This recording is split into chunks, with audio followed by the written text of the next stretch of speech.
Hey good morning guys. എൻ്റെ ഒരു ദിവസത്തെ ഡേ ഇൻ മൈ ലൈഫാണ് ഞാൻ കാണിക്കാൻ പോകുന്നത്.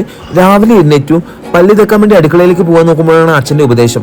അങ്ങനെ പല്ലും തേച്ചുകൊണ്ടിരിക്കുമ്പോൾ എൻ്റെ ശ്രദ്ധയിൽ ഒരു കാര്യം പെട്ടു. ഇതേതാ പുതിയ അതിഥികൾ നോക്കുമ്പോൾ ഒരു 3-4 കോഴികളായിരുന്നു. അങ്ങനെ പല്ലും തേച്ചുകൊണ്ട് തന്നെ ഞാൻ നേരെ പുറത്തേക്ക് എൻ്റെ ജിമ്മൻകുട്ടൻ്റെ അരികിലേക്ക് പോയി. ജിമ്മൻകുട്ടൻ എന്ന് വെച്ചാൽ എൻ്റെ ഡോഗാണ്, എൻ്റെ കുഞ്ഞ് ക്യൂട്ടായിട്ടുള്ളൊരു ഡോഗാണ്. അതിന് കുറേ ആയി പുറത്തിറക്കിയിട്ട്. അങ്ങനെ നേരെ പോയി അതിനെ പുറത്തിറക്കാൻ വേണ്ടി പോയി. അതിന് ഫ്രീഡം കിട്ടിയ പോലെ അത് ഓടി രക്ഷപ്പെടുകയാണ് ചെയ്യുന്നത്. അങ്ങനെ ഓടി ഞാൻ നോക്കുമ്പോൾ അതൊരു പൂച്ചേനെ പിടിക്കാനോ എന്തിനോ കൊണ്ട് പോകുന്നത്. അങ്ങനെയാണ് ഫുഡ് കഴിക്കാൻ വേണ്ടി അമ്മമ്മേൻ്റെ അടുക്ക് എത്തുമ്പോൾ അമ്മമ്മേൻ്റെ ഒരു വ്ളോഗ്.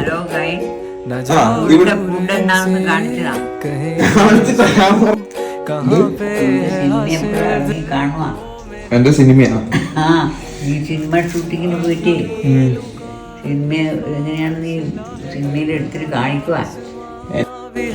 ഫ്രണ്ട്സ്, അമ്മമ്മ പറഞ്ഞ പോലെ കറന്റ് ഞാൻ ഒരു സിനിമ നടനാകാൻ വേണ്ടി ട്രൈ ചെയ്തുകൊണ്ടിരിക്കലാണ്. ഒരു ദിവസം ഞാൻ ഒരു സിനിമ നടനാകുമെന്ന് എനിക്കൊരു ആത്മവിശ്വാസമുണ്ട്. ഞാനങ്ങനെ എനിക്ക് കുറച്ച് സ്ക്രിപ്റ്റ് എഴുതാനുണ്ടായിരുന്നു, അതും എഴുതി. നേരെ ഏട്ടൻ പുതിയൊരു ഹോസ്പിറ്റൽ തുടങ്ങിയിട്ടുണ്ടായിരുന്നു. അപ്പോൾ അവിടെ കുറച്ച് പണികൾ ഉണ്ടായിരുന്നു. അപ്പോൾ സഹായിക്കാൻ വിചാരിച്ച് ഞാനും അച്ഛനും കൂടി ഏട്ടൻ്റെ ഹോസ്പിറ്റലിലേക്ക് പോവാണ്. അങ്ങനെ അച്ഛനാണെങ്കിൽ എൻ്റെ ഡ്രൈവിങ്ങിനെ കുറിച്ച് ചീത്ത പറഞ്ഞുകൊണ്ടിരിക്കുന്നുണ്ടായിരുന്നു. കുറച്ച് സ്പീഡ് കൂടി എന്നൊക്കെ വെച്ചിട്ട് ചീത്ത പറയേണ്ട ആവശ്യമുണ്ടോ?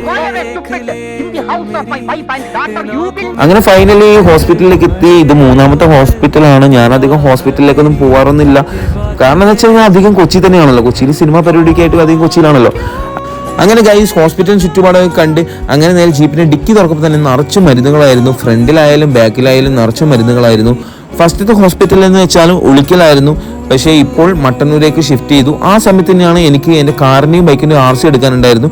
അങ്ങനെ രണ്ടിൻ്റെയും RCയും എടുത്ത്, ഒരു RC ആണെങ്കിൽ എനിക്ക് കൊറിയറും ചെയ്യാനുണ്ടായിരുന്നു. അത് കൊറിയറും ചെയ്ത് നേരെ തിരിച്ച് ഹോസ്പിറ്റലിലേക്ക് എത്തുമ്പോഴാണ് ഞാൻ കാണുന്നത് കഥാനായകന്മാർ എത്തിയിരിക്കുന്നു. ഏട്ടനും വെച്ച് എത്തിയിട്ടുണ്ടായിരുന്നു. അച്ഛനപ്പം തന്നെ പണികൾ ചെയ്യാൻ വേണ്ടി തുടങ്ങിയായിരുന്നു.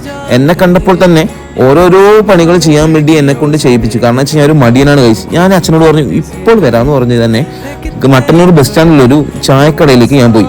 അവിടെ എത്തുമ്പോഴാണ് ഗൈസ് എന്ത് കഴിക്കണം എന്ന് ആലോചിച്ച് ടെൻഷൻ അടിച്ചിരുന്ന അവസ്ഥ. വൈകുന്നേരം ആകുമ്പോഴേക്കും നല്ല ചൂട് കടികളും ചായകളും എല്ലാം ഉണ്ടായിരുന്നു. അങ്ങനെ തിരിച്ച് ഞാൻ നേരെ ഫുഡൊക്കെ കഴിച്ചു, പാർസലും വാങ്ങിച്ച് നേരെ ഹോസ്പിറ്റലിലേക്ക് എത്തി. അങ്ങനെ ഫ്രണ്ട്സ്, ഞാനും എൻ്റെ കൂട്ടുകാരനും കൂടി എല്ലാ മരുന്നും എടുത്തു വെക്കാൻ തുടങ്ങി. ഞാൻ വിചാരിച്ചു ഒരു ചക്കേ ഉള്ളൂ, പക്ഷെ ഒരു ചക്ക മാത്രമല്ല വേറൊരു ചക്കും കൂടി ഉണ്ടായിരുന്നു. അങ്ങനെ ഞാൻ ജസ്റ്റ് ഒന്ന് ഉള്ളിലേക്ക് കയറി നോക്കുമ്പോൾ ചേട്ടൻ അവിടെ എന്തൊക്കെയോ അടുക്കി കൂട്ടി വെക്കുന്നുണ്ടായിരുന്നു. അപ്പൊ അങ്ങനെയും കണ്ട് ഞാൻ നേരെ പുറത്തേക്ക് ഇറങ്ങുമ്പോൾ രണ്ടുപേരും എന്നെ കളിയാക്കാൻ തുടങ്ങി.